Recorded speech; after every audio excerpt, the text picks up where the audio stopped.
le rap anglo-saxon a beaucoup plus de facilité que nous à rapper parce qu'il possède, et c'est pas du tout à la qualité du flow français ou par rapport au flow américain, etc. C'est qu'il possède des mots radiculaires extrêmement courts qui font 3 ou 4 lettres et qui ont des plosives en finale. C'est-à-dire ça finit, c'est back, stop, hits, etc. C'est-à-dire que t'as toujours une plosive qui vient claquer à la fin et avec la voyelle au milieu. Et c'est ultra facile de rapper parce que c'est des monosyllabes et ça va toujours claquer très, très facilement. Nous, en français, on a souvent des bisyllabes et on a en plus des muets à la fin. Il faut le dire, il faut saluer les rappeurs français pour ça. C'est que, ouais, le défi est plus haut quand t'as une langue qui se prête pas particulièrement à ça. Ouais. Je pense que cette analyse va finir dans le règlement. Un youtubeur qui vous adore, Alain Damasio, et qu'on salue. Ce morceau, c'est quoi pour vous ? Alors, Rock the Casbah, moi j'ai eu la chance de le jouer avec Rachid, puisque j'ai joué avec lui les 4 dernières années. Rachid Taha. Alors, plusieurs choses déjà, parce que contence politique, Sharia Don't Like It, il fallait quand même fallait oser pour l'époque. En plus, c'était le premier morceau de Clash qui était composé par le batteur, qui n'était pas composé. Et bon, l'anecdote, c'est que Mick Jones a quand même dit que la version de Rachid Taha était bien meilleure que celle de Clash. Bon. Voilà. Et il faut le dire, Rachid Taha, c'est le plus grand rocker français. Ah il y a toujours une incompréhension avec Rachid qu'on a toujours remarqué, c'est que Rachid, ce n'a jamais été un chanteur de world music, c'est un rocker, c'était vraiment un rocker sur scène. Et d'ailleurs, on a assez vu parce que quand on joue en concert, par contre, c'était vraiment du Led Zeppelin en arabe, on va dire. C'était vraiment des concerts de rock'n'roll. Et du coup, on s'est retrouvé parfois dans des festivals à l'étranger ou au Maghreb, dans des festivals world music. Et au bout de 2 morceaux, les gens ils attendaient Yaraya, mais ils voyaient un groupe de rock sur scène et ils comprenaient pas, quoi. Rachid est toujours un vrai rocker, un performeur, voilà. Et c'est la raison de cette chanson aussi, c'est que justement, il trouvait quelle était la chanson qui pouvait mieux symboliser ses racines avec ce qu'il y avait de plus rock'n'roll. Donc, Rock the Casbah à l'époque, ça semblait vraiment une évidence pour lui. Autre légende avec laquelle vous avez bossé, c'est Alain Bachung, évidemment. Vous avez été son musicien jusqu'à sa mort en 2009. Et vous, Alain Damasio, un de vos albums préférés, Fantaisie militaire, sorti en 1998. La nuit, je mens, Alain Bachung. Alain Damasio, est-ce que vous pouvez me décrire l'efficacité de l'écriture d'Alain Bachung?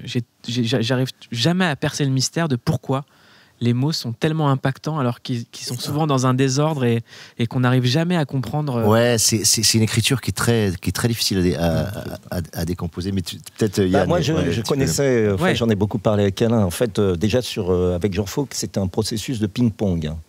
C'était pas du tout c'est-à-dire que souvent Alain partait d'un gimmick ou par exemple, on m'a vu dans le Valcorps tomber à l'élastique, c'est souvent il prenait une guitare, il arrivait avec parfois avec un titre, un gimmick, souvent les titres les gros gimmicks souvent voilà. Après, Alain écrivait derrière et après il revenait, il faisait du ping-pong. Et il a fait ça aussi avec Gainsbourg, avec Bergman, je ne sais pas comment ça travaillait, mais en tout cas, donc c'était un processus. C'est pour ça que souvent il se contrebalançait. C'est pour ça que dans chaque chanson, il y a souvent 3 sens différents. Mais voilà, et puis aussi, voilà, Alain, là où je le rejoins modestement, s'intéressait beaucoup aussi à l'esthétique des mots. Donc c'est pour ça qu'aussi parfois il y avait certaines paroles, certaines choses qui pouvaient avoir plusieurs sens différents, mais par contre dont il était extrêmement attaché à la sonorité.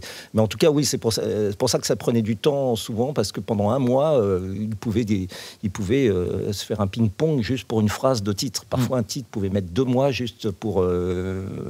voilà.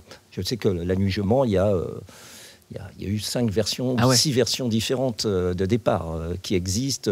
Voilà. Et Alain Damasio, c'est important, ce style.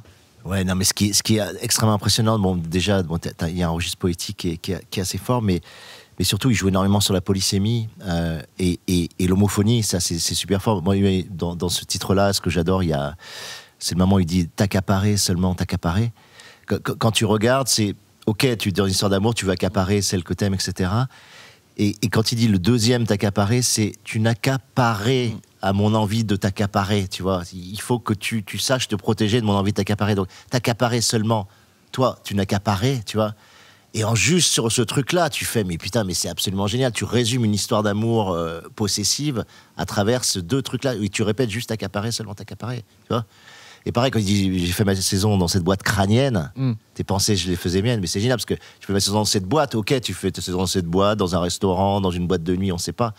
Mais quand tu dis dans cette boîte crânienne, tout d'un coup, tu ouvres un champ absolument dingue. Donc, tu es sur une ligne et tout d'un coup, un seul mot va t'ouvrir toute une enceinte de polysémie. Et je trouve ça génial parce que ça fait que ce qu'on appelle, moi j'appelle ça la replay value, parce que c'est du jeu vidéo. C'est-à-dire quelle est la capacité d'un jeu à être rejoué, tu vois. Et une chanson, je trouve c'est extraordinairement important pour ça. C'est-à-dire que tu as des chansons, tu l'écoutes une fois, tu as compris le texte et il n'y a aucune polysémie, il n'y a aucune richesse, il n'y a aucune fécondité possible.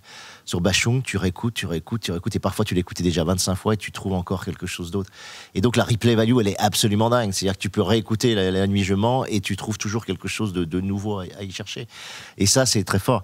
Et dans l'écriture, tu vois le travail de design soustractif, c'est-à-dire que tout ce qui était de trop a été enlevé, quoi. Il y a juste la ligne mince, parfaite, qui est la plus expressive possible. C'est-à-dire, il assure le plein rendement des mots. C'est Mallarmé qui disait ça. Moi, j'adore comment assurer le plein rendement des mots. Et il l'assure en enlevant absolument tout le gras, tout ce qui est parasite. Parfois, certaines choses côté relevé sont devenues d'autres chansons. Mais ça... Ouais, tout à fait, j'imagine.